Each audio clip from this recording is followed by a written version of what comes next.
The highest point of the city of Lebrija is the hill known as Cerro del Castillo. It is a natural embankment, with an important strategic value of visual control of territory, being dominant over both Lebrija, in the east, and marshland plains and countryside, in the west. All signs indicate that the history of Lebrija started around Cerro del Castillo, being the chosen place by first settlers, down the 6th century BC, because of its ideal living conditions. Its rocky nature will play an important role for its occupation as a defensive enclosure. There are remains of an old watchtower in the western end, built at the end of Turdetan era, and reformed after Rome's victory over Carthage in the 3rd century BC.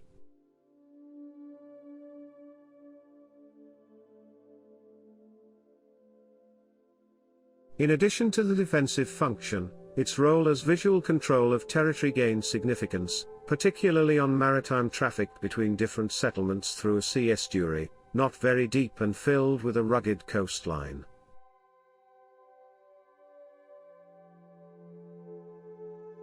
This estuary would define, after several centuries, the renowned Lago Ligustinus. It wouldn't be until 13th century, when the medieval castle of Lebrija was started to build, in Almohad period. Researches carried out about Castle of Lebrija allow us to make a reconstructive theory, based on several sources.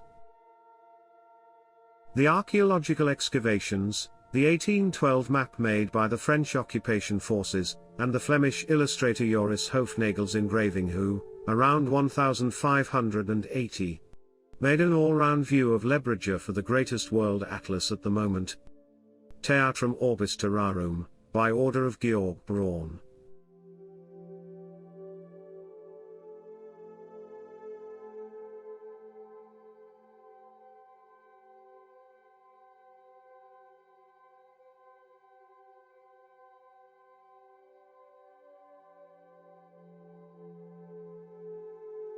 In the engraving, we can see the city of Lebrija and the impressive fortress, which controlled the whole region and its surroundings.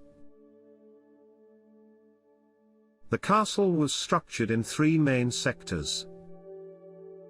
Some remains of them are yet preserved. There is a wall section of large size in the eastern end, visible from the castle slope, which gives access to the castle. It was part of the embankment area, which moved forward the city of Lebrija. Perhaps one of the best preserved remains is one of the towers of the lower area or Alcazario, visible from Secantawan Port Street, as well as the section which separated this part of the castle from the middle enclosure, currently among the dividing walls of several houses.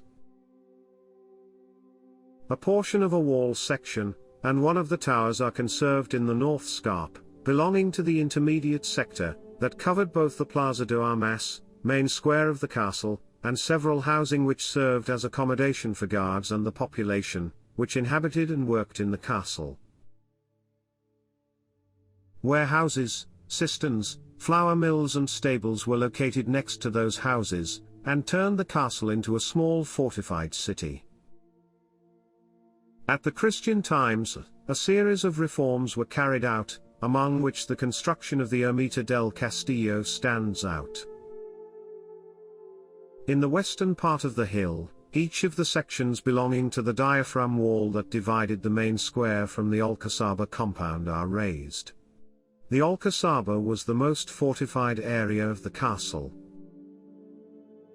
The homage tower was placed between both places and was the access point to the Alcazaba, and it was the main tower of the enclosure and the last defensive bastion. At the same time, this tower was the castle lord's residence. We also know that it contained a house, as well as a large cistern, which supplied water to the castle population in case of siege.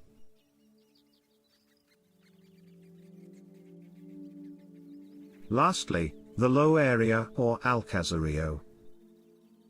It ran at a lower level along the southern slope.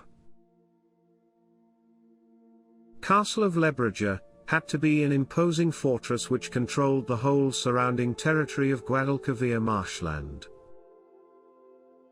Nevertheless, once the Christian Reign's conquest war was over in the end of 15th century, it slowly went into decline, and the gradual dismantle of Cerro del Castillo until recent times made it even worse.